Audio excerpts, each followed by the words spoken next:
Hey everybody, Storm Tracker 2 digital meteorologist Bobby Corser with you. Let's do a post-mortem on why we didn't see a major winter storm in the Pacific Northwest. And I'm going to tell you right now, we actually kind of got lucky. We're about 3 degrees away from having actually a region-wide snowstorm, a big snowstorm in Portland, a big snowstorm in the Willamette Valley, but we barely missed out. So we're going to dive into why that happened. But first, let's take a look back. Let's go look and see how much snow actually did fall. This is for the previous week. So we're seeing about 19 inches in parts of Tillamook County, another 19 inches there. Just outside of Lincoln City up in the hills, 16 inches. South Salem Hills, 1.5. Chehalem Mountains down near Newburgh, 1.5 inches. What about up by where our radar is, KRTX, our Doppler radar? 7 inches, pretty respectable. How about down toward Government Camp? 5 inches. Yeah, we saw that. Timberline, 10 inches. Seems about right. Down near Detroit, similar thing, 3.5. Some of the higher peaks in the Cascades down there, 14 inches down there in Lynn County. But like I said, we missed out by about 3 degrees. This map shows partially why. And when you look at the area east of the Cascades between Madras, and you draw a line between Madras and Kennewick, even toward Pendleton, see how there's very little snow on the ground right there? That's an indicator why. We need cold air. We would love to have snow on the ground because that helps cool down the atmosphere. Now, we've talked about the classic Portland snow setup, so let's run through this again. You want cold air east of the Cascades. Snow on the ground is great. Temperatures in the 20s, awesome. Even in the teens, better.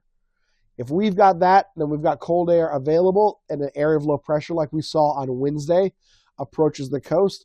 It would start to pull all that cold air through the Columbia River Gorge.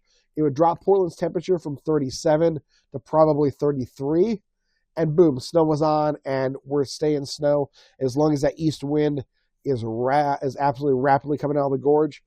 Reinforcing shots of cold air keep the Portland area cold, and that's great. Unfortunately, no cold air east of the Cascades, very little east wind, and the other thing that killed it was a south wind. When we forecast snow levels down to about 500 feet, you might not think 500 feet to the valley floor is a lot in terms of elevation, and you're right, it's not. But it is enough air and enough space to melt flakes and change them into raindrops.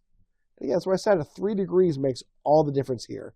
And if you really want to get technical, even maybe 2 to 1 degree in some locations. But south wind, it's a warm wind, and by saying warm wind, I'm not talking about 70s or 80s. We're talking 34, 35, 36 degrees. All it takes to melt those snowflakes and just we get rain on the valley floor. One area, though, that did get snow, and it was low elevation, is out near Forest Grove. We call it here locally the Forest Grove effect. The meteorological term is cold air damming. And basically, you do get some colder, denser air that's banked up against the east side of the coast range, and you can get snow down to the valley floor. Perfect example is Staley's Junction, and we all know it because if you've driven to the coast, it's that cutoff where you can go north to Vernonia or you hit that first big hill into the coast range. That is called Staley's Junction. The elevation there is just about 230 feet, much below that 500 level that we've talked about, 500-foot level. But there's enough cold air in place that we get snow there. So that's what we saw. That's why you had snow in Banks. You had snow in Gaston, Forest Grove, and even Vernonia.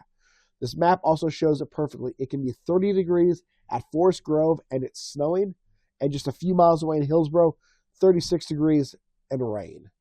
I will say this, as a snow lover, and I apologize, I'm fighting a cold. There's nothing worse than 35-degree rain with some snow mixing in, because you're that close to actually having a snowstorm and you don't get it. So I was kind of bummed we didn't see snow on the valley floor, but that's just me. But what about our chances going forward? Is there a shot of this? Yes. But I want to talk about snow coverage real quick. This map here is Pacific Northwest. It's finally filled in a little bit. Now, these numbers you're seeing on your screen, these are snow totals for the entire season. 135 inches about at Mount Hood, 91 inches at Mount Jefferson, 95 inches around the Three Sisters. And just for fun, I put the 20 inches up there in the Coast Range, and most of that obviously fell this last week. But these numbers should be twice or even triple what they are now. That's how far back we are in terms of snowpack. We are going to start to make a dent in the next few days. We have some really wet systems coming in Sunday, Monday, Tuesday.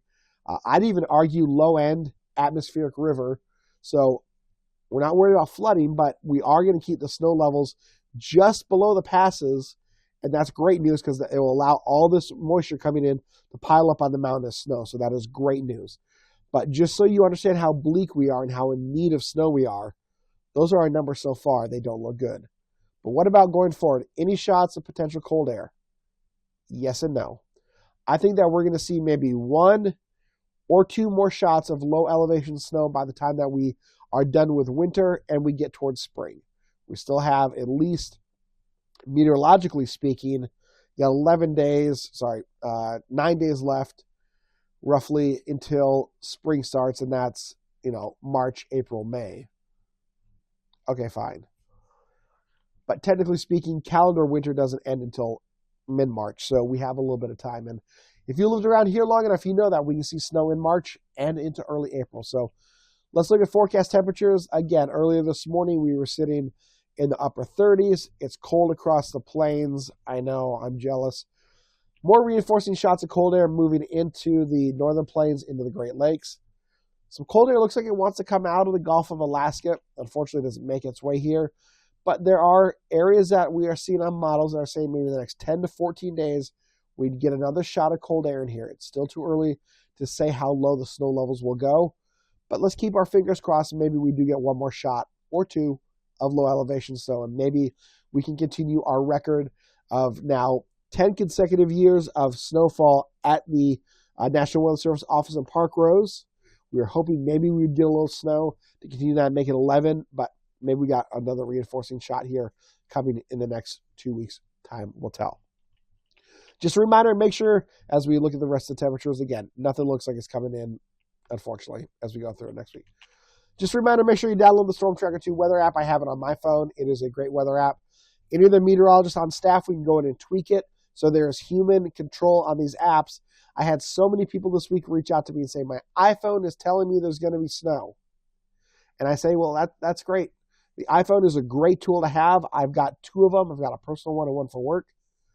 But the weather app that comes standard on your phone is not controlled by a human, and it's just looking at one of many possible scenarios. So that's why you might have a snowflake on your phone and somebody else that you know has a raindrop or a sun icon.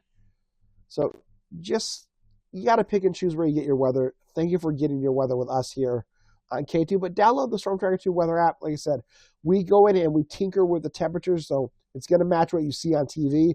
There's plenty of human interaction on that thing. The radar feature is great. You can see it automatically color codes where the snow and the rain are. It's very accurate, so make sure you download that. It's available in the App Store and, of course, Google Play. All right, well, that's going to wrap it up for me. Sarah and Avery are here all weekend. Rhonda and Dave back on Monday. Hope you guys have a great weekend, and I will talk with you soon.